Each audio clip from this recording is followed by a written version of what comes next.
today we think of just Czechia being Czechia, but the Czechoslovaks, they lost also a lot of people during the war.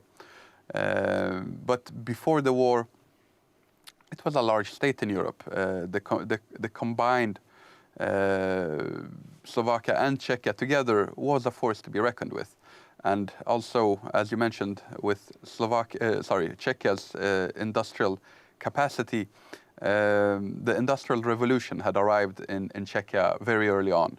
They had been industrializing for a long time, and they had been an economically prosperous area since the early medieval ages. They were a part of the Holy Roman Empire. Their economy was integrated to that of the Holy Roman Empire, of various economic centers, even in the Flanders and other parts of what is today the Benelux region, which was very rich. They weren't very far from northern Italy either.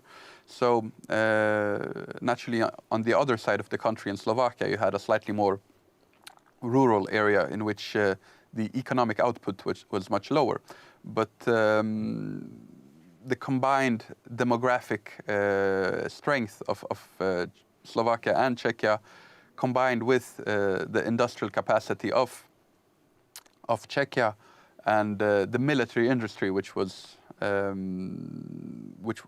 very large. If you then add it with a Poland of 34 or 35 million people, which also had a large army, maybe not as well armed as it would have wished, since there had been great difficulties in the 1920s of creating a single state, since Poland had been partitioned between three different powers for more than 120 years. And then you had the economic crisis of, the Great Depression of 1929 did in the end reach Europe and Central Europe as well. So there was a military modernization program that was taking place. It was supposed to be completed by the mid-1940s. But even in 1938, the Polish army would have been able to field a good 500,000-600,000 men or so after a short, swift mobilization.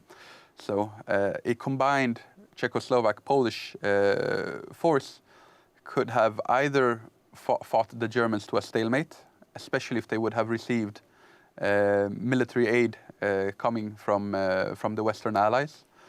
But we could also speculate of a larger coalition in which you had Great Britain, France, Czechoslovakia and Poland fighting against. And indeed, it's worth mentioning, isn't it? Of course, the Soviet Union, there was a plan to actually reinforce Czechoslovakia with troops from the Soviet Union. Yes, in the lead up to the Munich Agreement, the Soviets had proposed that there should be a territorial corridor leading through Poland into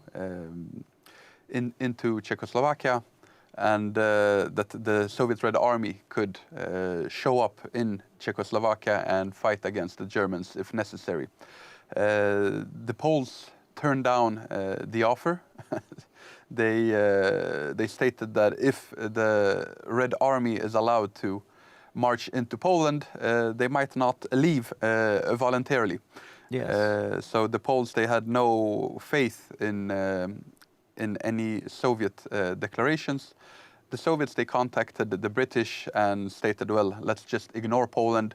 Let's sign a deal between the two of us in which you accept that we will cross through Poland. So some form of Munich agreement in which parts of Polish territory and its territorial integrity would be given up. However, the British, they felt that such a deal that would have been announced before this action could take place would push the Poles into the arms of the Germans and would create a Polish-German alliance that they considered to be would have been a big threat to European stability. So the British turned down that Soviet offer. This is also when the Soviets instead they start to approaching the Germans. Yes, it's just as a postscript, that of course, it's rather interesting. There was also, I think, a British and French at the time, and the the British sent a rather strange character. I think he was a colonel with the marvellous surname of Sir Earl Drax or something, sort of not double barrel, but sort of quadruple barrel. And they were sent on this mission, this peace mission to Moscow by steamship. When everybody else was flying around Europe, for some reason the British and the French thought they'd send this rather unlikely mission by steamship to Moscow, which makes you wonder how seriously it was actually taken. The characters involved in the method of transport made you suggest it perhaps wasn't really very serious. So a lot changes in 1939. You had that Munich Agreement in 1938 when the Sudetenland is taken away. But then in 1939, and naturally famously after the Munich Agreement and the German invasion of the Sudetenland, you have Neville Chamberlain returning to the UK, wavering around this piece of paper in the air, the agreement signed in Munich, and famously stating that this piece of paper means peace in our time.